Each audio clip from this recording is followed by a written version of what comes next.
يصلح لكم أعمالكم ويغفر لكم ذنوبكم ومن يطع الله ورسوله فقد فاز فوزا عظيما.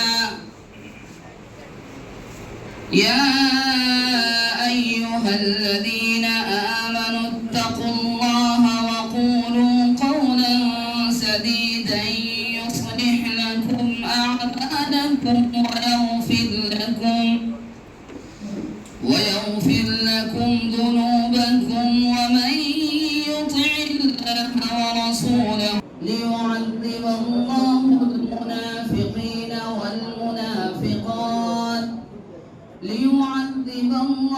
المنافقين والمنافقات والمشركين والمشركات ويتوب الله على المؤمنين والمؤمنات وكان الله غفورا رحيما. صدق الله العظيم.